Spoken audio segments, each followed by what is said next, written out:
का चेहरा है। आपने तो ओवर कॉन्फिडेंस में कह दिया कि ये आपके नए सीएम है। एक्चुअली आप देखेंगे जिस तरह से माहौल बनता जा रहा है, धीरे धीरे सबको लगने लगा है कि आम आदमी पार्टी की सरकार बनने जा रही है गुजरात में, और आम आदमी पार्टी की सरकार बनेगी तो हमारा सीएम चेहरा गुजरात का अगला सीएम होगा ही होगा। आप स्माइल कर रही हैं, मैं देख रहा हूं उसको, मैं उसका जवाब दे देता हूं आपकी स्माइल का। एक ट्रेंड आपने पिछले कुछ महीनों में जरूर देखा होगा, जितने सर्वे आ रहे हैं, आम आदमी पार्टी बढ़ रही है बड़ी तेजी से और दोनों पार्टियां गिर रही हैं बड़ी तेजी से। ये ट्रेंड तो सब में है। नंबर्स पे मैं नहीं जाता, नंबर्स पे मैं इसलिए नहीं जाता, नई पार्टी है, पहली बार चुनाव लड़ रही है। नई पार्टी के वोट शेयर को, सीटों को आकलन करना सर्वेज में काफी मुश्किल होता है। जब पहली बार हम दिल्ली में चुनाव लड़े थे, हमारी 28 सीट आई थी, सरकार बनी थी। जितने सर्वे आप उठा के देख लीजिए, किसी भी सर्वे ने हमें एक भी सीट नहीं दी थी। सब सर्वे कहते थे केजरीवाल की जमानत बचेगी, बाकियों की तो जमानत भी जब्त हो जाएगी। और हमारी 28 सीट आई थी। अगली बार हमारी 67 सीट आई थी, किसी ने हमें 67 सीट नहीं दी थी। सरकार भी नहीं बन रही थी आप लोगों के सर्वे में। कुछ सीट तो दे रहे थे, आप लोगों की कृपा थी, कुछ सीट दे रहे थे आप लोग। तो नई पार्टी जब भी आती है तो ये चैलेंज रहता है। पर एक ये जो अच्छा ट्रेंड है कि हम लगातार बढ़ रहे हैं, दोनों पार्टियां लगातार गिर रही हैं। एक महीना अभी बाकी है, देखते हैं क्या होता है। अरविंद जी, पिछली बार गुजरात में जमानत तो जब्त हुई थी आम आदमी पार्टी की, पर उस पर बाद में आएंगे। सुदन भाई, कांग्रेचुलेशन, बधाई हो। एक बात तो तय है कि आम आदमी पार्टी को इतना पब्लिसिटी मटेरियल आप पे नहीं खर्चना पड़ेगा ज्यादा पैसा, क्योंकि पॉपुलर एंकर रहे हैं, ओबीसी फेस भी हैं। पर एक बात बताइए सर, अभी तो जैसे ही आपकी अनाउंसमेंट हुई, उस शाम आते हुए इंद्रनील राजगुरु ने पार्टी छोड़ दी। आज सुबह गुजराती के जो अखबार हैं हम पढ़ रहे थे, उसमें बहुत सारे आर्टिकल हैं कि गोपाल इटालिया के जो खास लोग हैं ज्यादा खुश नहीं है। तो अपनी पार्टी का नहीं दिल जीत पाए हैं तो गुजरात का कैसे जीतेंगे? देखिए, पहले तो गुजरात की जनता ने जो विश्वास रखा है वोट शेयर में, और मैं अरविंद केजरीवाल जी, हम सब अरविंद केजरीवाल जी के सैनिक है, आम आदमी के सैनिक है। हम मुख्यमंत्री बनने नहीं आए। आपने देखा होगा मेरा शो चल रहा था, तब गुजरात में टीआरपी तो हम देखते हैं तो टीआरपी तो मिलती है, उससे कोई वो नहीं होता है, लेकिन गुजरात में एक उम्मीद की तरह लोग देखते थे। और जिस तरह से गुजरात में किसान परेशान है, बेरोजगार युवा परेशान है, आप देख लीजिए उठाकर, सब कर्मचारी परेशान है। सबको, कर्मचारियों को विश्वास किस पे है? अरविंद केजरीवाल जी पे है। क्यों? एक पुलिस ग्रेड पे एक कमेंट आती है और डिसिप्लिनरी फोर्स 60,000 पुलिस कर्मचारी स्टेटस में वीडियो रखते हैं जिसका एक एमएलए नहीं है। क्या ये क्रांति की मुहिम नहीं है? रही बात, आपने कहा होगा कि कोई नाराज है। देखो, गोपाल भाई और हम राम लक्ष्मण की जोड़ी है, और गोपाल भाई हमारे अध्यक्ष हैं। और ये भी आपको ताज्जुब होगा कि पार्टी का अध्यक्ष सीएम से भी बड़ा होता है। रही बात दूसरों की, कि देखो, पार्टी में आना, रहना, जाना, ये तो संघर्ष है। आम आदमी पार्टी संघर्ष से उभरी हुई, जन आंदोलन से उभरी हुई पार्टियां हैं। ये तो आता जाता रहेगा। लेकिन गुजरात की जनता क्या सोचती है? देखो, मैं अगर मुझे क्या मिला इसलिए मैं आम आदमी में नहीं आया हूं, लेकिन गुजरात की जनता को क्या दे पाएंगे?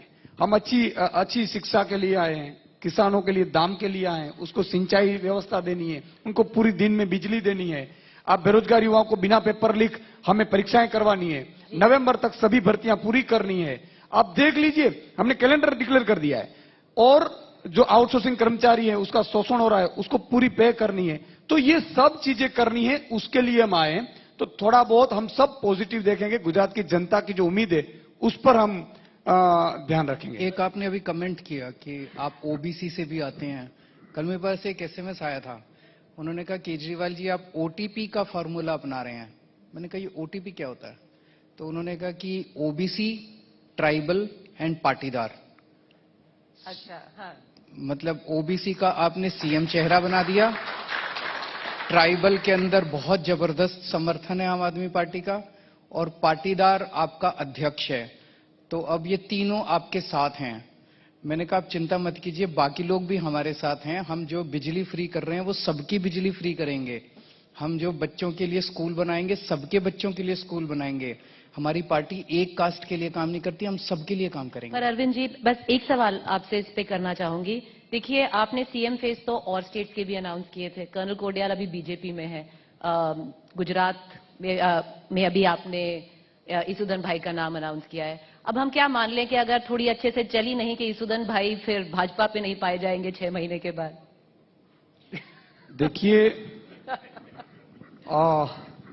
मैं चारण कम्युनिटी से आता हूं, जिसको गढ़वी कहते हैं, और हम सर कटवा सकते हैं, लेकिन वफादारी में मेरा कोई, ये मैं इसलिए आपको दिखा रहा हूं, बता रहा हूं कि जब मैंने मनीष जी पे कमेंट की थी कि ये सिंधे नहीं है, वो बिक जाएंगे, सीएम तो क्या पीएम की भी ऑफर होती तो वो महाराणा प्रताप के वंशज है, किसी की ताकत नहीं, वो पैसों से खरीद सकते। दूसरी बात, मैं जब पत्रकारिता में था तब भी मैं इतना लोकप्रिय था, लोगों के दिलों में था, नहीं था ऐसा नहीं था। मेरी जब आउटडोर शो होते थे ना, 10-10 हजार लोग सामने बैठे रहते थे, ये मैं आपको बताता हूं। और जब मैंने पत्रकारिता छोड़ी तब ऐसा नहीं था कि आम आदमी पार्टी से ही ऑफर था, दोनों और पार्टी से भी मुझे बताया गया था।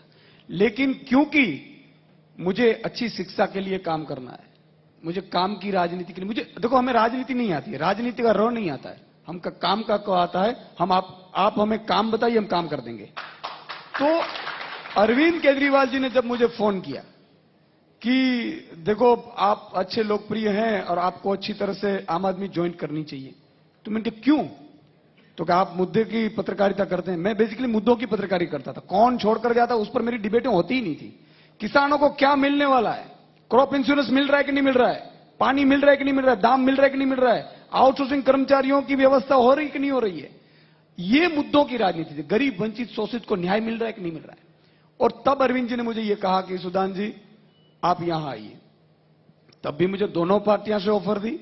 मैं यहां से आपके आज तक से मंच से कहता हूं, मैंने तब भी कहा था कि मैं राजनीति करने के लिए नहीं आ रहा हूं, अगर मैं कुछ निमित्त बनूंगा, मुझे कुछ चाहिए भी नहीं, गुजरात की जनता की पीड़ा मुझे देखी नहीं गई, इसलिए मैं राजनीति में आया था।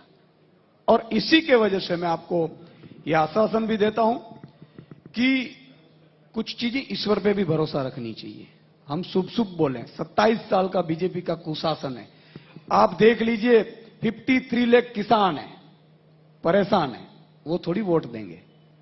इससे आगे 50 लाख बेरोजगार युवा हैं, एक पेपर लीक नहीं हुआ है, 10-10 पेपर लीक हुए और कोई मंत्री गया नहीं है। मैं यहां से गारंटी देता हूं कि अगर किसी की औकात नहीं है हमारी आम आदमी पार्टी में पेपर लीक का सोच सके, और अगर सोच लिया और गलती से भी पहली बार में अगर कुछ लीक किया ना, तो दूसरे दिन का सूरज नहीं उगेगा, वो जेल में होगा, आम आदमी पार्टी का मंत्री भी क्यों होगा। तो ये व्यवस्था के लिए हम राजनीति में आए। अरविंद जी, प्रचार कहां पर करेंगे आप? एमसीडी के भी चुनाव उधर अनाउंस हो गए। प्रचार जनता करेगी, गुजरात की 6.5 करोड़ जनता और दिल्ली की 2 करोड़ जनता। जनता पे भरोसा रखिए। जैसे मैं आपको बताता हूं, उस दिन जब मैंने सीएम फेस के लिए गुजरात की हेल्पलाइन का अनाउंस किया, टेलीफोन लाइन, मैंने कहा इस नंबर पे आप फोन करके बताइए आपकी चॉइस क्या है। तो पत्रकार ने एक ने मेरे से पूछा कि अगर किसी ने सीआर पाटिल का नाम बता दिया तो मैंने कहा जनता पे भरोसा रखिए, वो नहीं बताएंगे। तो जनता एमसीडी भी जिताएगी, जनता गुजरात भी जिताएगी। केजरीवाल की जरूरत नहीं है, जनता ही चुनाव लड़ेगी। पर क्यों जिताएगी? दिल्ली में वाकई अभी अहमदाबाद आकर मैंने गहरी सांस ली, दिल्ली में वो सांस नहीं मिल रही। उसके बावजूद भी मैं मानता हूं दिल्ली में पोल्यूशन बहुत ज्यादा है। दिल्ली के अंदर पोल्यूशन को रोकने के लिए जितने एफर्ट्स हैं वो सारे एफर्ट्स कर रहे हैं।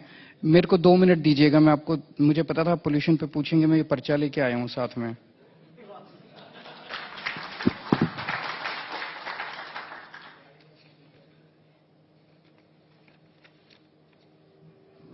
मैं आपसे पूछना चाहता हूं कि क्या पोल्यूशन केवल दिल्ली में है? मेरे पास डेटा है, सीवियर कैटेगरी जितना पोल्यूशन दिल्ली में है उतना ही पोल्यूशन बहादुरगढ़ में है, जींद में है, फरीदाबाद में है, गुड़गांव में है, चरखी दादरी में है, भिवानी में है, रोहतक में है, ग्रेटर नोएडा में है, गाजियाबाद में है, नोएडा में है, राजस्थान के भिवाड़ी में है, बिहार के मोतिहारी में है, कटिहार में है, सिवान में है, दरभंगा में है, समस्तीपुर में है। एक मिनट, मुझे कंप्लीट। इसके लिए केजरीवाल जिम्मेदार नहीं है, इसके लिए भगवंत मान भी जिम्मेदार नहीं है। क्या हम पोल्यूशन की प्रॉब्लम को सॉल्व करना चाहते हैं या केवल केजरीवाल को गालियां देना हमारा मकसद है? अगर केजरीवाल को गालियां देने से देश का पोल्यूशन कम होता हो, दो, खूब जम के दो, लेकिन केजरीवाल को गाली देने से प्रदूषण तो कम नहीं हो रहा ना। समाधान तो निकालना पड़ेगा। अब अगर कोई एक समस्या है जो कि पूरे नॉर्दर्न इंडिया की समस्या है, उसको कौन सी सरकार ठीक करेगी आप बताइए? केंद्र सरकार ठीक करेगी? केंद्र सरकार कमरे में बंद होके छुप के क्यों बैठी है? केंद्र सरकार कमरे में बंद होके और मीडिया वालों को कहती है ठोको केजरीवाल को, ठोको केजरीवाल को, और सारा मीडिया केजरीवाल को ठोकने में लग जाता। आज सवेरे से चल रहा है केजरीवाल हिटलर है, गालियां दे लो मेरे को। नंबर एक, तो समाधान पूरे नॉर्दर्न इंडिया का निकालना पड़ेगा, एक चीज। दूसरी चीज, ब्लेम गेम से नहीं चलेगा। पंजाब हमारी सरकार है, पंजाब में पराली जल रही है, हम किसानों को दोष नहीं देते, किसान जिम्मेदार नहीं है, हम जिम्मेदार हैं। आज पंजाब में अगर पराली जलेगी, हम जिम्मेदार हैं। हम अपनी जिम्मेदारी को समझते हैं, अपनी जिम्मेदारी को मानते हैं। केवल एक चीज मांग रहे हैं जनता से, अभी 6 महीने हुए हैं, समस्या बहुत बड़ी है, कई सालों से चल रही है, 1 साल और दे दो, अगले साल इसको ठीक करके दिखा देंगे। अरविंद जी, आपने तो कहा ना कि आप जादूगर हैं। जब आप वहां पर इतने सालों की समस्या में को अगर मैं 1 साल में ठीक कर दूं तो जादू ही है। नहीं, मैं इसमें एक सवाल पूछना चाहूंगी आपसे कि जब पंजाब की सरकार नहीं बनी थी, उसके पहले हमने तो यही सुना था कि जब पंजाब में सरकार बन जाएगी, दिल्ली में प्रदूषण कम हो जाएगा। मैं कह तो रहा हूं, मैं आज जिम्मेदारी से भाग नहीं रहा। पंजाब में पराली जल रही है, पंजाब की पराली नॉर्दर्न इंडिया में पोल्यूशन के लिए कुछ इलाके के, मैं ये नहीं कह रहा बिहार तक जाता है, कुछ इलाके के प्रदूषण के लिए जिम्मेदार है। हम अपनी जिम्मेदारी मान रहे हैं, हम जिम्मेदारी से भाग नहीं रहे हैं। अभी 6 महीने हुए हैं, 6 महीने में प्रदूषण को और पराली के जलने को रोकने के लिए पंजाब के पराली को बहुत बड़े बड़े कदम उठाने पड़ेंगे। 1 साल के अंदर मुझे उम्मीद है काफी बड़े स्तर के ऊपर चेंज आएगा। कई चीजों पे काम चल रहा है, उसमें टाइम लग रहा है। पर मैसेज क्या जा रहा है ना अरविंद जी, मैसेज जा रहा है कि देखिए अभी तक सिर्फ दिल्ली सरकार विफल थी प्रदूषण को रोकने में दिल्ली में, अब आम आदमी पार्टी की दोनों सरकार विफल है, एक पंजाब और एक। यही मैसेज आप लोगों को कन्वे करने को कहा गया है और आप बड़े सक्सेसफुली कन्वे कर रहे हैं। क्या आपने उत्तर प्रदेश के प्रदूषण को आज तक एक भी शो में उठाया? क्या बिहार के लोग अगर प्रदूषण बर्दाश्त कर रहे हैं वो आपके लिए मुद्दा है? क्या हरियाणा का पोल्यूशन आप लोगों के लिए मुद्दा है? केजरीवाल मुद्दा है, प्रदूषण मुद्दा नहीं है। केजरीवाल को ठोकना है, कभी प्रदूषण के लिए ठोको, कभी मनीष सिसोदिया को लेके ठोको, कभी सतिंदर जैन को लेके ठोको, रोज एक मुद्दा निकल आता है। कल कुछ और लेके बैठे हुए थे बीजेपी वाले। अरविंद जी, ये सारे एनसीआर के इलाके हैं, अधिकतर बिहार के मोतिहारी को छोड़कर। आपके अपने बयान कुछ पुराने बहुत ज्यादा वायरल हो रहे हैं, आपने भी सुना होगा, वो एक कंपाइल करके आपकी सारे बयानों को सामने रखा गया है, जिसमें आपने कहा पूसा इंस्टीट्यूट ने एक सोल्यूशन बनाया है पराली के लिए, दिल्ली इस्तेमाल कर सकता है, पंजाब क्यों नहीं? हो सकता है आपके 1 साल के प्लान में होगा जी। नहीं, जवाब में दे देता हूं। दूसरी चीज, आप अभी बोल रहे हैं कि मुझे ही ब्लेम किया जाता है। कैप्टन अमरिंदर सिंह को भी आपने काफी कटघरे में खड़ा रखा था। मैं उस टाइम भी कहता था कि ये नॉर्दर्न इंडिया की प्रॉब्लम है, केंद्र सरकार को सामने आना चाहिए। आज आप हमें ब्लेम कीजिए, पंजाब की पराली के लिए ब्लेम कीजिए, मैं मना कर ही नहीं रहा। मैं अपनी जिम्मेदारी, मैं और भगवंत मान, हम दोनों ने कल जॉइंट प्रेस कॉन्फ्रेंस करके अपनी जिम्मेदारी कबूल की। हमारी जिम्मेदारी है, किसानों की जिम्मेदारी नहीं है। किसानों को समाधान देंगे, हम लोग देंगे, हम ले रहे हैं अपनी जिम्मेदारी। हम यूं नहीं कर रहे, हम कह रहे हैं 3 उंगली हमारी तरफ है, पहले हम अपने को ठीक करेंगे। लेकिन ये पूरे नॉर्दर्न इंडिया की दिल्ली की हवा उत्तर प्रदेश जाती है, उत्तर प्रदेश की हवा बिहार भी जाती है, बिहार की हवा इधर भी है, तो ये तो नॉर्दर्न इंडिया की प्रॉब्लम है ना, उसको तो केंद्र सरकार ही सॉल्व करेगी ना। इस बीच में जब दिल्ली में प्रदूषण लेवल इतने ज्यादा है, एमसीडी के चुनाव घोषित हो गए हैं, तो टाइमिंग थोड़ा सस्पेक्ट कहते हैं, क्योंकि 6 महीने तक तो अभी तक हुए नहीं थे एमसीडी के चुनाव घोषित, और पहले और 5वें फेज के बीच में एमसीडी के चुनाव हैं। तो अरविंद केजरीवाल जो हर तीसरे दिन गुजरात में प्रचार कर रहे हैं, तो दिल्ली में कब प्रचार करेंगे? थोड़े फंस नहीं गए आप? नहीं, कोशिश तो उनकी थी फंसाने की। उन्होंने मतलब आप इसी से अंदाजा लगा सकते हैं कि चुनावों की तारीख इस देश के अंदर केंद्र सरकार तय करती है कि चुनाव आयोग तय करता है। क्या चुनाव आयोग बीजेपी का एक ब्रांच नहीं बन गया है? सारे चुनाव आयोग, पर मैं उन्हें दोष नहीं देता, वो भी इंसान है। जब एक हद से ज्यादा लोगों को डराया जाता है किसी देश के अंदर, तो सारी संस्थाएं धीरे धीरे कोलैप्स कर जाती हैं। आप दोनों के नतीजे देख लीजिएगा, और नतीजे देखने के बाद आपको पता चलेगा मेरी तो सीमाएं हैं। केजरीवाल तो छोटा सा आदमी है, मैं तो हर जगह नहीं रह सकता। चुनाव जनता लड़ेगी, जनता को उम्मीद चाहिए। दिल्ली की जनता को भी उम्मीद हम ही से है, और गुजरात की जनता को भी उम्मीद हम ही से है। गुजरात चुनावों पर ही वापस आते हैं। अरविंद केजरीवाल एक अलग राजनीति करने के लिए, और अभी भी आप कहते हैं कि मैं राजनीति नहीं जानता हूं, आज आपने सभी जातियों का नाम भी गिना दिया है, तो अरविंद केजरीवाल वही राजनीति कर रहे हैं या आपकी जाति वाली मैंने तो उसको वापस एसएमएस लिखा कि हम ये नहीं करते। हाँ। उसका एक किसी का मैसेज आया कल रात को कि आप ओटीपी का फॉर्मूला किसी पत्रकार ने लिखा अपना रहे हैं। मैंने कहा नहीं, हम सबके लिए काम कर रहे हैं। और ये हिंदुत्व वाली राजनीति, लक्ष्मी गणेश की तस्वीर छाप दो नोट पर। आप भगवान पे विश्वास रखती हैं? भगवान आप आस्तिक हैं? आप तो आईआईटी से पढ़े हुए हैं। मैं आपसे पूछ रहा मेरे हूं। ऊपर तो 10 सवाल उठ जाएंगे अरविंद जी, लेकिन आपको तो एक साइंटिफिक ब्रेन के लिए जाना जाता है। कोई भी चाहे कितने भी बड़े आईआईटी से पढ़ा हो, दो किस्म के लोग होते हैं, एक आस्तिक होते हैं और एक नास्तिक होते हैं। आस्तिक होते हैं जिन्हें भगवान पे भी भरोसा होता है और भगवान के आशीर्वाद पे भी भरोसा होता है। नास्तिक होते हैं जिन्हें भगवान पे भी भरोसा नहीं होता और भगवान के आशीर्वाद पे भी भरोसा नहीं होता। कोई कितना भी पढ़े, एक तो है कोई स्पिरिचुअल फोर्स तो है इस दुनिया के अंदर, उसे आप किसी भी नाम से बुला लीजिए, शिव कह लीजिए, राम कह लीजिए, लक्ष्मी कह लीजिए, गणेश कह लीजिए। तो अगर मैंने ये नहीं कहा कि नोट के ऊपर लक्ष्मी जी और गणेश जी की तस्वीर छापने से कोई देश की सारी अर्थव्यवस्था ठीक हो जाएगी। हमें मेहनत करनी पड़ेगी, देश को बहुत मेहनत करनी पड़ेगी, कर रहे हैं लोग, मेहनत भी कर रहे हैं, सही पॉलिसीज भी बनानी पड़ेंगी, सब कुछ करेंगे, लेकिन एफर्ट्स तब तक फलीभूत नहीं होते, तब तक उनका फल नहीं मिलता जब तक ऊपर वाले का आशीर्वाद नहीं हो। तो अगर नोट के ऊपर गणेश जी और लक्ष्मी जी की तस्वीर लगाने से ऊपर वाले का आशीर्वाद भी मिलता है, हर्ज क्या है? बीजेपी इतना अपोज क्यों कर रही है इसको? बीजेपी कह रही है बिल्कुल नहीं लगने चाहिए, बिल्कुल नहीं लगने देंगे। क्यों? क्या तकलीफ है उन्हें? अरविंद जी, ये अजीब चुनाव है, क्योंकि अरविंद केजरीवाल बात कर रहे हैं लक्ष्मी गणेश की, मोदी जी जाके स्कूलों में बैठ रहे हैं, जो गुजरात में जो चुनाव चल रहे हैं। वो नकली स्कूल में बैठे थे। एक दिन मोदी जी को मैं आपको आज आपके चैनल के जरिए भरोसा दिलाता हूं, एक दिन मोदी जी को असली स्कूल में भी बिठाएंगे हम। नहीं, वो असली नकली तो गुजरात की जनता ही तय कर लेगी। पर गदवी जी, हम जात की बात कर रहे हैं, कास्ट की बात कर रहे हैं। एक बात तो हम अपना हक आप पे जताते हैं, आपकी सही जात तो पत्रकारिता ही है। तो अगर लक्ष्मी गणेश जी की बात कर रहे हैं, तो अगर आप पत्रकार हैं तो आप मान लेते हैं जब आपके जो लीडर हैं वो कहते हैं कि लक्ष्मी गणेश, जो आम आदमी है, क्या वो मान लेगा कि लक्ष्मी गणेश की फोटो हम नोट पे डाल दें और प्रभु की कृपा हो जाएगी? इसमें आस्तिक नास्तिक कहां रह गया? पत्रकार इंसान नहीं है। पत्रकारिता पत्रकार के रूप में सोचिएगा। मैं ये कह रहा हूँ, प्रीति, आप आस्तिक है कि नास्तिक है? फ्रैंकली बता दीजिए। आप बताइए, आप क्या है? मैं आस्तिक हूं। आप आस्तिक हैं? मैं आस्तिक हूं। सर, मैं आस्तिक हूं, पर मैं जब हम भगवान की पूजा करते हैं जी। आप आस्तिक बता दो यार, इसमें क्या है? नहीं, चाहे देखिए, आप मैं आस्तिक हूं या मैं नास्तिक हूं, वो किसी को फर्क नहीं पड़ता। ना गुजरात की जनता को फर्क छठ पूजा करते हैं सर, मैंने देखा है। हाँ, और अच्छी बात है, पूजा ये जरूरी है। मेरा ये कहना है, दिवाली के दिन जब हम लक्ष्मी गणेश जी की पूजा करते हैं, हम उनसे आशीर्वाद मांगते हैं, तो क्या पूजा करने से हो जाता है कि बस अब कल एकदम से छत फटेगी और उसमें से रुपए बरसेंगे? सर, जैसे आपने बोला तो हमें लग रहा था ऐसा ही होगा। ऐसा नहीं होता।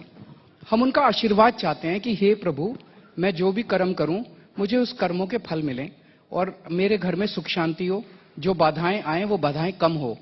आशीर्वाद मिलता है तो फल मिलता है। इसका मतलब ये थोड़ी है कि बस इसको, मतलब इतना बीजेपी विरोध क्यों कर रही है? पूरे देश में केवल बीजेपी विरोध कर रही है। उस दिन मेरे पास इतने मैसेज आए, बहुत अच्छा मैसेज है, बहुत अच्छा मैसेज है। मैं आपके चैनल को देख रहा था, उसमें चैनल में बीजेपी वाले बैठ के कह रहे थे नहीं लक्ष्मी गणेश जी की तस्वीर नहीं होनी चाहिए। क्यों? अच्छा, आप सबकी टाइमिंग पर सवाल उठाते हैं, मैं आपकी टाइमिंग पर पूछ रही हूँ कि अभी क्यों आपको लक्ष्मी गणेश जी की तस्वीर चाहिए? दिवाली के अगले दिन, दिवाली के दिन जब मैं लक्ष्मी गणेश जी का पूजन कर रहा था, एक विचार आया, भाव आया मेरे मन में। अगले दिन मैंने कह दिया देश के सामने। हनुमान जी की भक्ति भी चुनाव के समय आई थी अरविंद। है? हनुमान जी की भक्ति भी आपकी चुनाव के समय आई थी। अब वो तो उस दिन भाव आया, मैंने अगले दिन देश के सामने रख दिया। पर ये जो भाव की हम बात कर रहे हैं, बस उसी के बारे में थोड़ा सा और आगे लेके जाते हैं अरविंद जी, क्योंकि जो आप पिच पे बैट कर रहे हैं वो स्ट्रांग हिंदुत्व की पिच है, आपको हिंदुत्व लाइट कहा जाता है। पर अब काफी लोग कह रहे हैं ये हिंदुत्व लाइट नहीं, ये हिंदुत्व स्ट्रांग ही है, और ये बीजेपी की टीम भी नहीं, बिल्कुल बीजेपी जैसे लगने लगे हैं गुजरात में। बीजेपी स्कूल बनाती है, बीजेपी स्कूल बनाती है, अरे वो तो कह रहे हैं वो बना, बीजेपी अस्पताल बनाती है, बीजेपी बिजली मुफ्त करती है, बीजेपी महंगाई दूर करती है। अगर ये सब करती होती तो आज 27 साल के शासन के बाद हम लोगों को यहाँ पे स्पेस नहीं मिलती। हमें स्पेस इसलिए मिल रही है, लोग हमसे प्यार करने लगे हैं। गुजरात के लोग केजरीवाल को अपना भाई मानने लगे हैं, गुजरात के लोग केजरीवाल को अपने परिवार का हिस्सा मानने लगे हैं। और मैंने गुजरात के लोगों को प्रॉमिस किया है, हमारी सरकार बनेगी, मैं आपके परिवार का हिस्सा बन के आपके परिवार की जिम्मेदारी संभालूंगा, 6.5 करोड़ गुजरातियों की। पर अरविंद जी, जो सर्वेज आ रहे हैं बहुत सारे, अभी ओपिनियन पोल्स जो आ रहे हैं, उसमें दिख रहा है कि जो आप जिसका वोट खा रहे हैं वो कांग्रेस पार्टी है। मतलब बीजेपी के वोट परसेंटेज में फर्क नहीं दिख रहा है, कांग्रेस का वोट परसेंटेज गिर रहा है। जब हम भी सर्वे कराते हैं, जब हम गुजरात में एंटर किए थे उस टाइम बीजेपी का वोट शेयर अप्रैल के महीने में 58% था, आज 38% है। 20% बीजेपी का वोट शेयर गिर गया है। ये सारा हमारी तरफ आया है बीजेपी। और हमारा इसका वोट आ रहा है कि उसका वोट आ रहा है, ये इंपॉर्टेंट नहीं है। गुजरात की जितनी जनता त्रस्त है, महंगाई से त्रस्त है, खासकर महंगाई सबसे बड़ा मुद्दा है। उनको भरोसा है कि केजरीवाल ही हमें बिजली मुफ्त करके, हमारे बच्चों के लिए शिक्षा मुफ्त करके, इनका इलाज मुफ्त करके हमारे को महंगाई से छुटकारा दिलाएगा। पर ये 38% आया कहां से? हमने जो देखे हैं वो तो 47, 46, 46% से तो नीचे ही नहीं जा रहा है बीजेपी का शेयर। वो तो अभी के सर्वे है ना। अप्रैल मई में जो सर्वे हुए थे उस टाइम सब कुछ एक तरफा था, कांग्रेस बीजेपी 58% पे थी। ये अभी ये सर्वे तो सितंबर से आने लगे हैं, जो अभी आप देख। आप मुद्दों की पत्रकारिता करने की बात कर रहे हैं। जब नरेंद्र मोदी गुजरात के मुख्यमंत्री हुआ करते थे उस समय भी वो तस्वीरें, और हमारी जो संवाददाता हैं गोपी, उन्होंने वो पूरी तस्वीरें भी दिखाई कि किस तरीके से जब सीएम थे वो तो क्लासरूम्स में बैठा करते थे। मतलब अभी भले ही आपने ये कहा कि नहीं वो हमें देखकर ऐसा कर रहे हैं, पर उनके सीएम के कार्यकाल के दौरान भी ऐसा होता था कि नहीं होता था? देखिए, आप जो बात कर रही है वो प्रवेश उत्सव की बात कर रहे हैं। हाँ। जब जून में स्कूलें खुलती थी तब कई प्रवेश करवाते थे ड्रॉप आउट रेशियो कम करने के लिए, लेकिन अच्छी स्कूलें बनी नहीं है। और मैं आपको ताजुब होगा, मैं तो यहां से ये अपील करता हूं गुजरात की जनता को कि 6000 स्कूलें पिछले 2 साल में बंद की गई है सरकारी, और भाजपा वालों की स्कूलें प्राइवेट खोल दी गई है। आप देख लीजिएगा, आज अहमदाबाद में अगर आपके बच्चे को पढ़ाना है तो लाख रुपये फीस भरिए, नाजायज फी बढ़ती है। आपको ताजुब होगा, जब मैं पत्रकारिता मुद्दा बात करता था, मैंने मेरा शौक किया कि ये फीस कोरोना में कम होनी चाहिए। मैंने 75% की डिमांड की, उन्होंने 25 करके मुझे फोन किया कि यार इतना है, बहुत हो गया, अब आप ज्यादा मत करो, 25% से हम ज्यादा माफ करेंगे तो ये सुप्रीम कोर्ट चले जाएंगे। फिर मैंने संचालकों को अपील की, ऑन रिकॉर्ड है, मैंने संचालकों को यह कहा कि आपके भी बच्चे हैं, और ताजुब होगा, गुजरात की जनता भी जानती है, रिकॉर्ड है, 120 करोड़ रुपया मेरी अपील की वजह से संचालकों ने माफ की थी। मैंने मुद्दों की राजनीति की है। मैंने पिछले 4.5 साल के अंदर किसानों के खाते में 10,000 से करोड़ से ज्यादा, वैसे तो बहुत ज्यादा डालने चाहिए थे, लेकिन डलवाए थे। क्यों? मैं आपको एक एग्जांपल देता हूं कि यहां बहुत बारिश हुई, इन्होंने क्रॉप इंश्योरेंस, जो कंपनियां थी वो भागकर चली गई, उन्होंने क्रॉप इंश्योरेंस दिया ही नहीं है, 2018 का क्रॉप इंश्योरेंस नहीं दिया है। अब आप पैसा जब लेते हैं, लोन लेते हैं, तब पहले से काट दिया जाता है, लेकिन भरने की बात आती है तो हाथ ऊंचे खड़े कर देते हैं। फिर गुजरात सरकार ने 750 करोड़ रुपए ऐलान किए। मैंने शौक किया कि 750 करोड़ और ये लाखों किसान कैसे चलेंगे। दूसरे दिन उन्होंने 3,800 करोड़ ऐलान किए। कहने का मतलब यह है कि इनकी नीयत अगर होती तो बहुत कुछ अच्छा हो सकता है। श्वेता जी, आपके बच्चे तो अच्छी स्कूल में पढ़ लेते हैं क्योंकि आपकी सैलरी अच्छी है, मेरे बच्चे तो अच्छी स्कूल में पढ़ रहे थे क्योंकि मेरी सैलरी अच्छी है, लेकिन उन बच्चों को क्या जिसके 20,000 भी कैमरामैन का 10,000 रुपये सैलरी है, लाख रुपये कैसे देंगे? हमें उन बच्चों के लिए जीना है, उन बच्चों के लिए मरना है।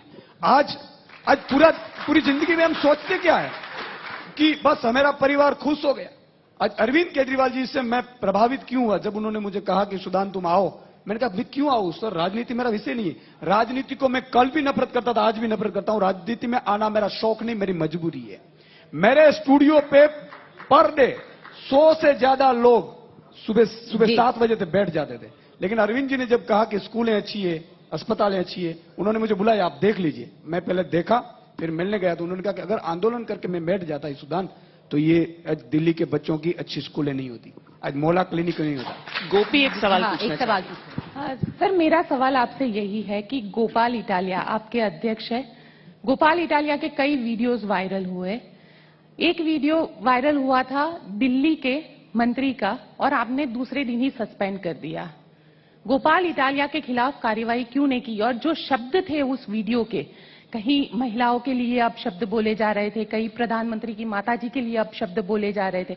गोपाल इटालिया के खिलाफ कार्यवाही क्यों नहीं की? क्या वो पाटीदार है? मजबूरी है आम आदमी पार्टी की? आप इतना क्यों इंसिस्ट कर रही हैं उनको सस्पेंड करने के लिए? नहीं, सवाल उठता है। जनता तो नहीं मांग मैं जब- एक मिनट सुनो तो सही, सुन तो लो, मेरी को जवाब तो दे लेने दो। मैं जनता में खूब घूम रहा हूं। पहली चीज तो राजेंद्र गौतम को मैंने सस्पेंड नहीं किया। राजेंद्र गौतम ने बीजेपी के षड्यंत्र के खिलाफ अपना त्यागपत्र दिया। नंबर 2, गोपाल इटालिया से अगर जनता इतनी त्रस्त होती, मेरे को कहीं तो कोई कहता है जी गोपाल इटालिया, मेरे तो अपने साथ रखता हूं, मेरी गाड़ी में बैठ के घूमते हैं गोपाल इटालिया, मेरे साथ स्टेज पे भाषण देते हैं, कहीं किसी ने कुछ नहीं कहा। गोपी इतना इंटरेस्टेड क्यों है उनको सस्पेंड कराने में? सवाल ये आता है ना, सवाल ये खड़ा होता है अरविंद जी कि जिस तरीके के वीडियोस वायरल हो रहे हैं, जो जिस भी तरीके से मैं उसमें चीजों कंटेंट को में नहीं रखा जा रहा है, मैं कंटेंट में नहीं जा रहा। उनका जो भी वीडियो है, जनता को उस पर एतराज नहीं है। जनता को यार बिजली से चाहिए, पानी चाहिए, शिक्षा चाहिए, स्वास्थ्य चाहिए। मेरा केवल इतना कहना है कि जैसे ईशुदान जी मुद्दों की राजनीति करते थे, आप भी गोपाल इटालिया को छोड़ के मुद्दों की पत्रकारिता करनी शुरू कीजिए। मुद्दों से जनता का समाधान होगा। गोपाल इटालिया इंपॉर्टेंट नहीं है, केजरीवाल भी इंपॉर्टेंट नहीं है, देश इंपॉर्टेंट है, गुजरात इंपॉर्टेंट है। गुजरात की जनता त्रस्त है, महंगाई से त्रस्त है गुजरात की जनता। पर अरविंद जी, जो गोपी ने बोला ना, मैं उसको जरा वापस लेके आना चाहूंगी। आपकी इनिशियल राजनीति देख लीजिए। अरविंद जी, आपने कोल स्कैम याद है? अभी तो कुछ प्रूव नहीं हुआ। आपने एलिगेशंस पे बड़े इस्तीफे मांगे थे, मुझे भी अभी भी याद है, मैं आपको फॉलो कर रही थी, आप कोल भी लेके गए थे, कोल मंत्री के घर के सामने आपने धरना दिया था। तो आपने तो बहुत इस्तीफे मांगे हैं एलिगेशंस पे। तो जो गोपी ने कहा वो अलग, जो अब दिल्ली की बात कर लेते हैं। आज भी मनीष सिसोदिया हैं, उनके जो एड्स हैं वहां पर रेड हो रही है। तो जो मुख्यमंत्री जो आप हैं, आपने एलिगेशंस पे इस्तीफे मांगे हैं, तो अब वो तो आपसे मांगे जाएंगे ना। सतिंदर जैन पिछले 5 महीने से जेल में है जी, उनके ऊपर आरोप क्या है? अगर आप पूछ रहे हैं तो लेटेस्ट आरोप तो यही है कि नहीं, उन्होंने लेटेस्ट ब्राइब वाले पे किया है आता जनता। एक मिनट, लेटेस्ट पे आता हूं। वो जो 5 महीने से जेल में है, जेल में क्यों है आप बताइए? आरोप क्या है? केस चल रहा है उनका। क्या है केस? क्या है? सर, पूरा मनी लॉन्ड्रिंग का केस है। क्या मतलब है? मनी लॉन्ड्रिंग तो शब्द है, केस क्या है? आरोप क्या है? क्या घोटाला किया उन्होंने? सर, उन्होंने जो शेल कंपनी उन्होंने फ्लोट की, अगर मैं पूरा वो चिट्ठा अगर वो बताइए। बात कर रहे तो कर लेते हैं। बताइए। सर, उतना वक्त नहीं है ना। मैं बताता हूं आपको, किसी को नहीं पता, आपको भी नहीं पता क्या है, इनको भी नहीं पता, किसी को नहीं पता। पत्र इनसे पूछ लीजिए केस क्या है। कलकत्ते में इन लोगों ने 2 हवाला डीलर्स को पकड़ा। वो हवाला डीलर्स हजारों लोगों को एंट्री देने का काम करते थे, हवाला का पैसा इधर से उधर करते थे। उनको पकड़ के उनकी गर्दन मरोड़ी, हाथ मरोड़ा और उनसे कहलवा लिया कि हमने सतिंदर जैन को हवाला की एंट्री दी है। सतिंदर जैन कह रहा मेरे सामने तो लाओ उनको, मैं देखूं तो सही उनकी शक्ल कैसी है। मेरा कोई लेना नहीं देना नहीं, कभी बात नहीं हुई, कभी मैं मिला नहीं। कहते नहीं उसके सामने आमने सामने नहीं करेंगे, उनको सतिंदर जैन से जान का खतरा है। अरे कोर्ट के अंदर जान का खतरा कैसे है? वो उधर खड़ा होगा, ये इधर खड़ा होगा, इतनी पुलिस खड़ी होगी कोर्ट के।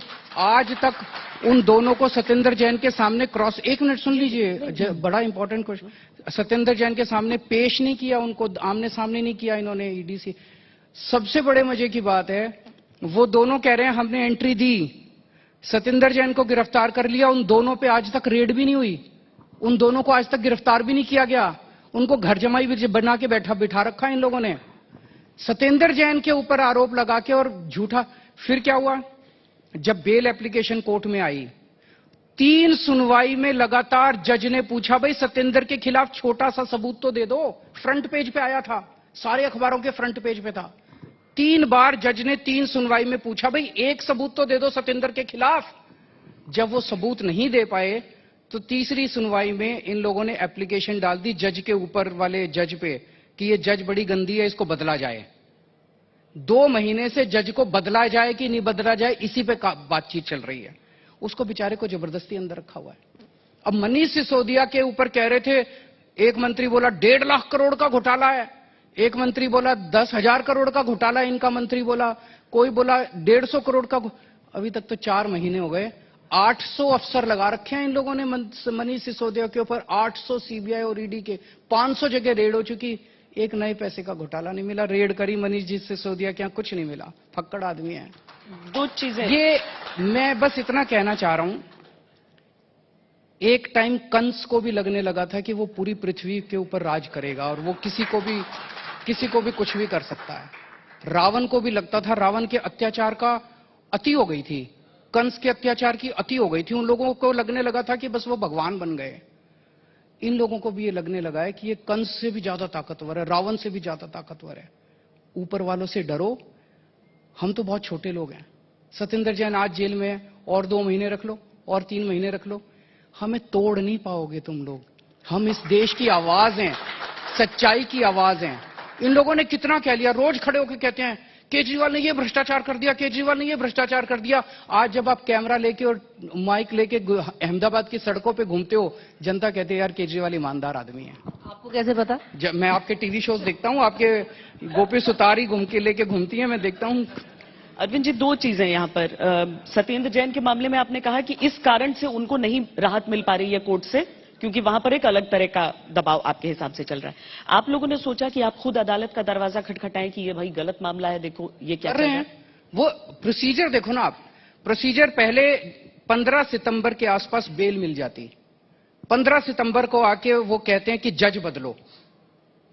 मतलब जब सबूत पेश नहीं कर पाए, 3 बार जज ने कोर्ट में कहा सबूत दो सबूत दो सबूत दो, तो तीसरी हियरिंग में आके कहते हैं जज बदलो। उसी दिन आखिरी हियरिंग थी वो, उसके बाद 1.5 महीना लग गया, ऊपर गए फिर ये ऑर्डर कि जज बदलो जज बदलो जज। अब जज बदलने की कार्रवाई, अब दोबारा नीचे आके बेल की कार्रवाई शुरू हुई है 10 दिन पहले।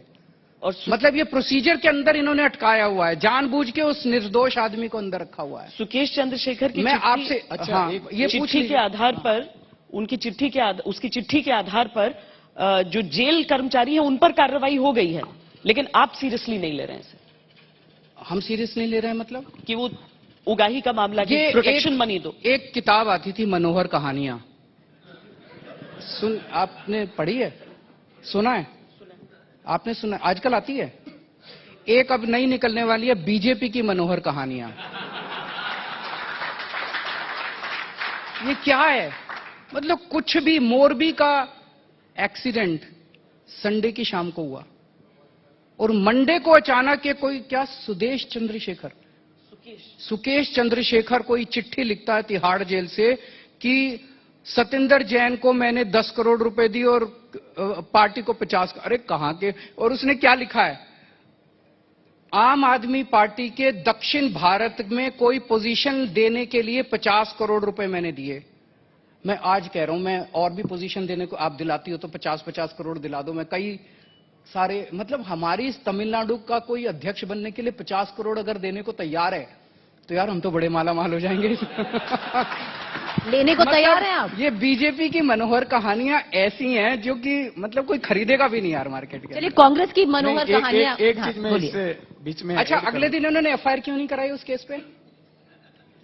एक मिनट, मोरबी का केस हुआ संडे को, मंडे को अचानक ये चिट्ठी निकल आती है, क्यों? मोरबी से ध्यान भटकाना था। सोमवार के दिन पूरा दिन मीडिया ने मोरबी चलाया, मंगलवार को सुबह सुबह सुकेश चंद्रशेखर सतिंदर जैन चलने लगा, मोरबी गायब हो गया। मीडिया से। इससे सर मैं इतनी गंदी हरकतें होती है, इतनी गंदी हरकतें होती हैं इन लोगों की, बहुत पाप चढ़ेगा इन लोगों को। नहीं, इसका मैं थोड़ा ऐड करता हूं। इनको अगर करप्शन से दिक्कत होती तो यहाँ जहरीली शराब से 75 लोग मरे हैं, एक भी रिजाइन नहीं लिया है।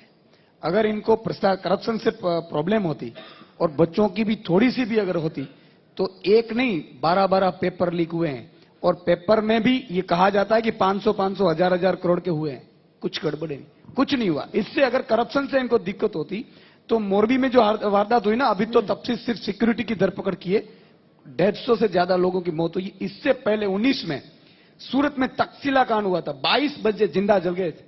15 आरोपी में से 14 बाहर घूम रहे हैं और एक मंत्री जेल में नहीं गया है। इससे भी एक चीज मैं आपको बताऊं, 20-20 हजार करोड़ का ड्रग्स आता है। आपके यहां शराब की 5 बोतल अगर यहां से मिल जाती है ना गुजरात से, तो मालिक की पूछताछ होती है। 20-20 हजार करोड़ का ड्रग्स हुआ है, कोई मीडिया वाला भी पूछता नहीं कि इनकी 20,000 करोड़ आई कहां से और कौन था ये। कहने का तात्पर्य कि यहां की करप्शन से नहीं है, यहां तो बीजेपी में है। करप्शन करिए, मजे से करिए, पेपर फोड़िए, लोगों की जान ले लीजिए। बीजेपी में जो मोरबी है ना वारदात हुई है, मैं आपको एक 10 ईसुदन भाई, बस ये बोलना चाहूंगी कि आप पॉलिटिशियन बन गए, पत्रकारों को गालियां देनी शुरू कर दी आपने। नहीं, बिल्कुल नहीं, बहुत बढ़िया। मैं आपको एक हम पत्रकारों की मजबूरियां समझते हैं, हमारी कोई मजबूरी नहीं है, वो भी समझते हैं। मैं एक चीज अरविंद जी और ईसुदन भाई, आप यहाँ पर हैं तो ये साफ है कि हमारी कोई मजबूरी नहीं है कि आपको ये प्लेटफॉर्म हम दे रहे हैं, आप हमें ये बोल रहे हैं नेशनल टीवी पे, हमारी कोई मजबूरी नहीं है। अच्छा, मैं एक चीज और ऐड करना चाहता हूं। मोरबी में जो वारदात हुई उसका रीजन भी क्या है। 22 सीट है मोरबी नगर पालिका की, 52 सीट है, सॉरी 52 में से सबने सोचा कि एक बार यार विपक्ष नहीं चाहिए, इस बार सब भाजपा को दे दे। भाजपा को दिया तो बिना टेंडर है ब्रिज दे दिया। आज हालत देख लीजिए, भाजपा को। अच्छा, एफआईआर के अंदर मालिक का नाम क्यों नहीं है, कंपनी का नाम क्यों नहीं है? नहीं, ये सारी जो आप रेज कर रहे हैं वो हम भी रेज कर रहे हैं। एक मिनट, आप बहुत अच्छा रेज कर रहे हैं, मैं अप्रिशिएट करना चाहता हूं, लेकिन मैं ये पूछना चलिए, चाहता कुछ हूं, तो यहाँ पे पुल टूटता है मोरबी का, भ्रष्टाचार होता है मोरबी में, गिरफ्तार होता है सतिंदर जैन। शराब बिकती है यहाँ जहरीली, गिरफ्तार होता है मनीष सिसोदिया। पर मैं एक सवाल पूछना चाहूंगी, शराब की बात चली है तो अरविंद जी, आपको थोड़ा तो दर्द होता होगा जब कांग्रेस आपको यहाँ पे ठेके की सरकार कहती है, थोड़ा तो चुभता होगा ना? बिल्कुल नहीं, कांग्रेस नहीं को चुभता है। सीरियसली लेता कौन है? ये बताइए, आप कह रहे हैं कि आप रिप्लेस करेंगे अभी कांग्रेस को, कि ये फाइट गुजरात में आम आदमी पार्टी बनाम भारतीय जनता पार्टी होगी। जो यहाँ पे विशेषज्ञ हैं वो देख रहे हैं कि देखिए जमीन बना रहे हैं, चुनाव तो उनको अगला लड़ना है, ये सिर्फ हवा है। एक 10 सेकंड में इनका जवाब दे दूं। पॉलिटिकली जर्नलिस्ट के तौर पर मैं जवाब दूंगा, आपकी आज तक के माध्यम से पता भी चले। कांग्रेस फरवरी 2021 में खत्म हो चुकी है। 2017 की कांग्रेस नहीं है। 2017 में कांग्रेस को 77 सीट पहली बार मिली थी, 77 सीट। आप स्थानीय चुनाव देख लीजिए उठाकर, फरवरी 2021 में जो चुनाव हुए हैं 31 डिस्ट्रिक्ट पंचायत में से कांग्रेस को 0 है, 0। और वही 31 डिस्ट्रिक्ट पंचायतों का 2015 में हुआ था, तब कांग्रेस 25 पे थी, 2 पे टाई थी, यानी कि 27 थी। इसका मतलब ये थी कांग्रेस वैसे भी यहां खत्म है। अब आप बता सकते हैं, आपका क्वेश्चन क्या था? कि ये चुनाव हवा बनाएंगे, अगला चुनाव सीरियसली। जनता बहुत ज्यादा त्रस्त है, 27 साल के शासन से त्रस्त है जनता। सरकार बदलाव चाहती है, बदलाव बदलाव बदलाव, कहीं भी जाएंगे बदलाव बदलाव बदलाव। तो जनता बदलाव चाहती है। देखो, अगर जनता खुश होती, हमारे को यहां बिल्कुल स्पेस नहीं मिलती, हमें कोई यहां पे पूछता नहीं। लेकिन अगर हम अप्रैल से लेके आज तक 0% से 30% तक पहुंच गए हैं, इसका मतलब जनता बहुत नाराज है। 30% वोट शेयर कम नहीं होता है। पर ये तो आपका अजम्पशन है ना? मेरा अजम्पशन किस चीज का? चुनाव के नतीजे आने के बाद आप थोड़ी उन सवालों के जवाब देते हैं। आप करिएगा, मेरे को बुलाते ही नहीं आप चुनाव। गोवा पे चर्चा करें हम करेंगे। गोवा पे आपने अपने मुख्यमंत्री के बाद कर लेंगे, गोवा पे भी आपने अपने मुख्यमंत्री के कैंडिडेट को भी बिठाया था। आपने कहा था गोवा में बीजेपी के भ्रष्टाचार से सब त्रस्त है। देखिए कितनी आराम से जीत वहां पर उन्होंने हासिल की। उत्तराखंड रिपीट की अपनी सरकार। पंजाब में जीत गए हम लोग। आप तो पंजाब में आप ही के चैनल ने शायद हमें 30 सीट दी थी, 92 सीट आई हमारी। पंजाब में स्थिति अलग थी। पंजाब में तो आप कांग्रेस, अकाली दल, बीजेपी, गुजरात में भी स्थिति अलग है। और आम आदमी पार्टी वहां पर दूसरी बार वहां पर पहुंची थी। पहली बार बहुत सारे दावे थे, आपके लोकसभा में सांसद भी पहुंचे थे। पर गुजरात से क्यों आपको इतनी उम्मीद लग रही है? यहां से तो दिल्ली में भी पहली बार पहुंचे थे। मेरे को उम्मीद नहीं है, जैसा मैंने बताया, मेरे को उम्मीद नहीं है। गुजरात की स्थिति को देखते हुए मैं बता रहा हूं। जब परसों चुनाव डिक्लेयर हुए, जैसे डिक्लेयर हुए, सारे चैनल अपने अपने रिपोर्टर्स पे पहुंच गए। मैं एक चैनल देख रहा था, उस चैनल ने अपने रिपोर्टर से पूछा, भाई तुम अहमदाबाद में खड़े हो, सड़क पे जरा जनता से पूछो। उसने जनता से पूछा, पहले बंदे से पूछा, हाँ भाई क्या होगा? बोला बदलाव। दूसरे से पूछा बदलाव, तीसरे से पूछा बदलाव, चौथे से पूछा बदलाव। उन्होंने कहा बदलाव का मतलब, बोले केजरीवाल। तो एंकर कहती है बस बस बस हो गया, अब हम आपके पास बाद में आएंगे। चलिए, हम तो अभी आ रहे हैं और ये सवाल पूछूंगी मैं आपसे। अरविंद जी, आप कह रहे हैं कि बदलाव बदलाव बदलाव मतलब अरविंद केजरीवाल। आपके जो सारे आजकल स्पोक्स पर्सन है ना, हर डिबेट में जाके कह रहे हैं कि गुजरात छोड़िए, 2024 अरविंद बनाम मोदी। अब आम आदमी, और बार बार यही बोला जा रहा है, अब आम आदमी पार्टी जिसकी एक लोकसभा सीट नहीं, मान लीजिए आपने 2024 में अगर आप 6 राज्यों में भी चुनाव लड़ते हैं, आपकी फाइट है 120 सीट की। आप जो मोदी जगरनॉट कहलाता है, 200 के ऊपर सीट, उनको चैलेंज दे पाएंगे क्या? अभी 2024 बहुत दूर है, अभी इसकी बात करते हैं ना। तो मानते हैं कि अहमदाबाद में बैठे हैं, अहमदाबाद की बात करते हैं, गुजरात के चुनाव की बात करते हैं। सीधा नरेंद्र मोदी के स्टेट में पहुंचे हैं आप लड़ने के लिए। आपकी पर यहाँ पे फाइट मोदी जी से नहीं है, फाइट है भूपेंद्र पटेल वर्सेस ईशुदान गढ़वी। ये आप डिफ्लेक्ट करने की कोशिश कर रहे हैं। जनता ये तय कर ले कि कौन सा सीएम बेहतर होगा, ईशुदान गढ़वी सीएम बेटर होंगे कि भूपेंद्र पटेल सीएम बेटर होंगे। और आप आज एक सर्वे करा लीजिएगा, भूपेंद्र पटेल या ईशुदान गढ़वी। नहीं, वो सर्वे तो आप ही कराते हैं सर। सीआर पाटिल है, सुपर सीएम तो super CM CR Patil. Super CM सुना है, थोड़ा मैं काफी सुना लग रहा है। अरविंद केजरीवाल जी का जब नाम आता है, सुपर सीएम भी साथ में चलता है। नहीं, वो ये कह रहे हैं कि गुजरात, हाँ, सीआर पाटिल की बात कर रहा हूँ। अच्छा, कि सीआर पाटिल जी यहाँ पूरा सिस्टम चला रहे हैं। कानून मालधारियों के खिलाफ भाजपा लाती है। जब मैं भी एक मालधारी का बच्चा हूँ, हाँ, मालधारियों ने भाजपा को बहुत वोट दिए, लेकिन उन्होंने कानून ऐसा लाया कि आपके यहाँ अगर एक गाय या भैंस है, दूसरी लाएंगे तो लाइसेंस लेना पड़ेगा, वरना पासा के अंदर जेल में डाल देंगे। हमने लड़त चलाई, कानून वापस लिया, लेकिन वापस लेने की ऐलान कौन करता है? सीआर पाटिल करता है कमलम से। क्या चीज है यार? अब सरकार चल रहे हैं या अध्यक्ष हैं? दूसरा, आपने कहा कि यहां क्यों उम्मीद है? अरविंद केजरीवाल जी की सभा में आपका भी कोई बंदा भेजना, लाख लाख पब्लिक आती है, और मैं मानता हूं कि सभा में पब्लिक लाख आए तो उससे वोट नहीं मिलने वाले। मान लीजिए, हम भी कहते हैं पॉलिटिकल जर्नलिस्ट में, मैं भी कहा, लेकिन आज 52,000 बूथ है गुजरात में। मेरी कल 1 तारीख को 52,000 में समितियां बन चुकी है और ट्रेनिंग खत्म हो चुकी है। और आज आप बोल रहे हैं कि वोट भाजपा का कटे, कैसे कटेंगे? मैं आपको बताता हूं। भाजपा 66 सीट अर्बन की, जो 15 साल से जीती आ रही थी, क्योंकि बिकॉज ऑफ कांग्रेस। आज मैं आपको एग्जांपल देता हूं, सूरत की 16 सीट है, उसमें से 15 भाजपा है सालों से।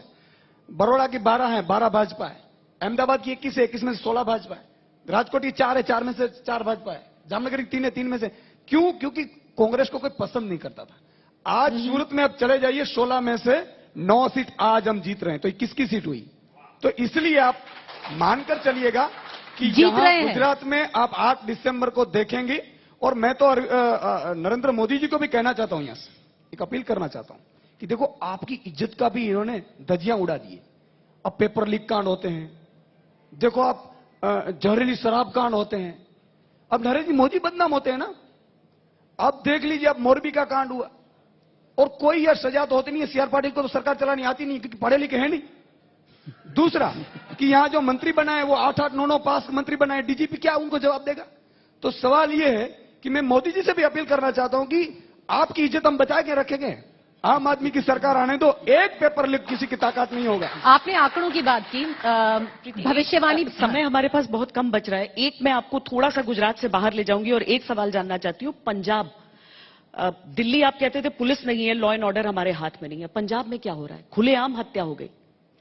आप कल के इंसिडेंट की शायद वो बता रहे हैं कि 2 लोगों के आपस की दुश्मनी थी।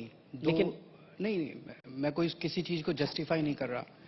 पहली चीज तो जिस स्थिति में हम लोगों ने पंजाब को लिया था, उस वक्त लॉ एंड ऑर्डर बहुत ज्यादा सीरियस था। जैसे ही हम लोगों ने पंजाब को संभाला था, आपने देखा होगा कि महीना 2 महीना कई सारे इंसिडेंट्स हुए थे। सिद्धू मूसेवाला कांड हुआ था, मोहाली बॉम्ब ब्लास्ट हुआ था, पटियाला के अंदर एक कांड हुआ था। ये 3-4 इंसिडेंट्स हुए थे। पिछले 7-8 महीने से स्थिति काफी कंट्रोल में है। लॉ एंड ऑर्डर पे काबू पाया जा रहा है, पा लिया गया है। ड्रग्स को भी कंट्रोल करने के लिए पूरे एफर्ट्स चल रहे हैं। मैं ये नहीं कहूंगा सब कुछ बहुत अच्छा हो गया है।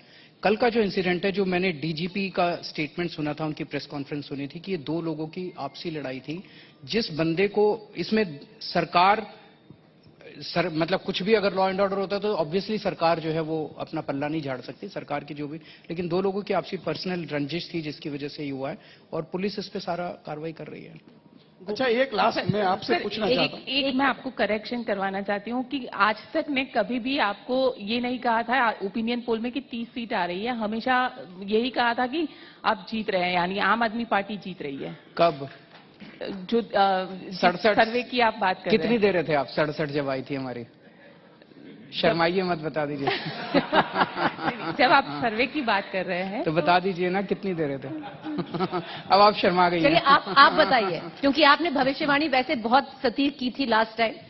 जो भी अरविंद केजरीवाल जी ने हमें लिख के दिया था, श्वेता अगर तुम्हें याद है पंजाब के पहले, वो बिल्कुल 5 के 5 पॉइंट बिल्कुल सही इसलिए रहते हमने थे। फैसला किया था कि हर जगह लिखवा लें, अब बस हर ताकि जगह आप लिखवाएंगे बाकी क्योंकि जगह हमारा की- मेमोरेबिलिया हो गया है ये अभी तो। पर बताइए तो दीजिए, लिखेंगे क्या? लिख के बताएंगे। चलिए,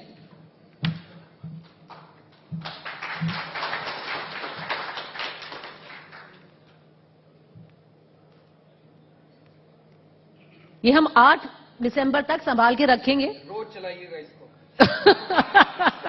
किसी भी तरह चल सकता है अरविंद जी।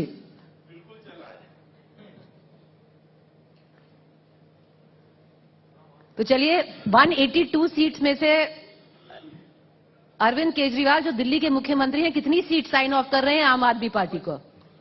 माइक तो ले लीजिए, ये इंपॉर्टेंट है। गुजरात चुनाव में कांग्रेस की 5 से कम सीट आएंगी।